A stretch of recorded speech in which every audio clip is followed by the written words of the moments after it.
Hey everybody, Sean here with Some Dude in Texas. Welcome back. On this episode, man, we have a classic. Going to go back to 1984. That's right, when MTV, man, they were ruling the cable airwaves, and this band was all over the place. They were letting people know that they were not going to take it and they want to rock. That's right, this classic right here, Twisted Sisters, Stay Hungry. Man, what an awesome album, man. And I remember, 1984, I was 10 years old, and I tell you, it was just awesome. MTV was pumping out, they were just kicking it, right? They were putting out killer videos, good music. Like I said, Twisted Sister, they were all over the place. It was just a great time, man. Good time to be alive, good time to be a kid. And I remember, one night we went into the mall, went into Hastings Records, and they had Twisted Sister stuff all over the place. And my brother, he was about 3.5 years older than me. He asked if we can get this tape. It wasn't this one. I think he actually still has it. But my parents, they didn't hesitate. They were like, yeah, sure. And kind of, surprised me. But anyway, they let me also get a little Twisted Sister pin, man. I think it was cool. Can't remember. It might have been the Can't Stop Rock and Roll logo, or it might have been this one with the bones. But man, I wore that thing proud, man, for about 2 or 3 weeks, and then eventually it permanently went on my backpack. But for some reason, my parents, they didn't hesitate with Twisted Sister. I guess Dee didn't intimidate them. The only thing I could think is, with all the makeup and the way they dressed, they just kind of thought they were like Kiss, right?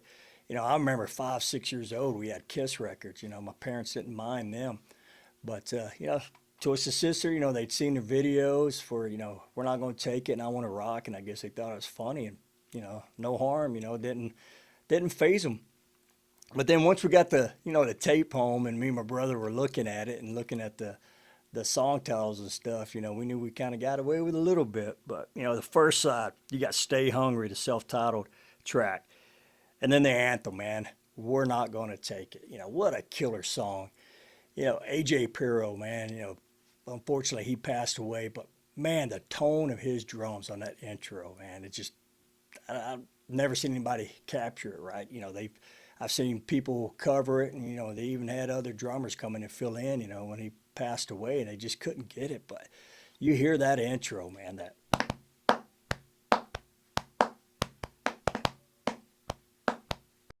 And then they go into, We're Not Gonna Take It. Man, just, God, goosebumps every time, man. Just killer intro, and like I said, that killer drum tone, man. AJ Perro, man, he was awesome. And then after that, you've got Burning Hell. And that's probably my personal favorite on this album. Just heavy sounding it. And I just love, the build up and everything. And of course, when they come out of the solo towards the end and Dee just screams, because I'm free. Man, just awesome. Once again, goosebumps. And I remember first time me and my brother, we got home, we popped this tape in. He had the stereo in his room, and we go in there, we had the door shut, and that song comes on, man. I remember we were just like, blown away. It was heavy, And then, of course, we were kind of, laughing because, we figured we got away with something. Here they are telling, you're going to burn in hell.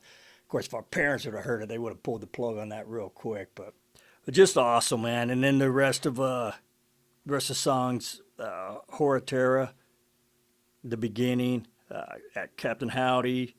That's a cool song too, man. The last tracks on the first side are just awesome. Street Justice, and then side B, I Wanna Rock, and then kind of the ballad, right? The Price. I guess you can call it a ballad, but man, it's still heavy. And then Don't Let Me Down, like that one too. And then The Beast, man, another good kind of heavy song. And then my parents would have knew what this meant. They definitely wouldn't have let us get it. But it ends with the SMF, killer song too. But just a classic album, man. And like I said, one of my favorite bands, one of my favorite albums. And it's just crazy that they've been around. I think they'd been around about 10 years when this album came out. And they just, had no support, from their record label. They were on Atlantic Records, which was also partly owned by Warner Brothers. And I just saw a video the other day, an interview with J.J. French, and he was talking about how the CEO or the president, whoever it was, for Atlantic or for Warner Brothers, man, he hated Twisted Sister. He just didn't like them. And he even put out the message that, man, if he hears anybody talk about the band Twisted Sisters, they're fired, no questions asked. And then one day they get called into the office, right? And this was during their Can't Stop Rock and Roll album. And he apologized to him. He told him, he said, man, I was wrong. They had sold 100,000 albums of Can't Stop Rock and Roll with no help, no support, nothing from the record label. And, that said a lot. So he told him, he said, hey, have y'all heard of MTV? And they, really hadn't. He goes, well, guess who owns it? And at the time, Warner Brothers and was it American Express, they owned it.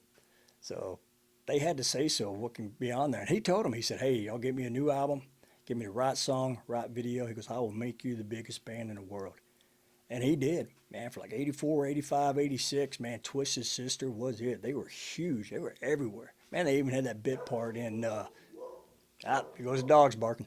But anyway, they even had a bit part, a little quick shot in Pee-wee's Big Adventure, man. Remember that? I think that was like 85 or 86.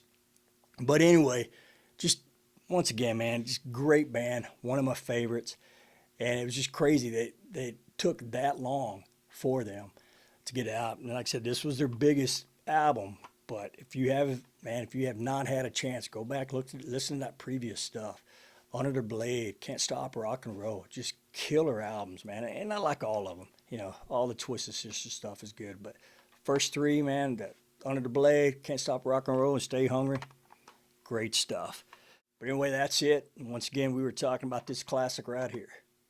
Twisted Sisters, Stay Hungry. So once again, hey, thanks for watching. And until next time, y'all take care.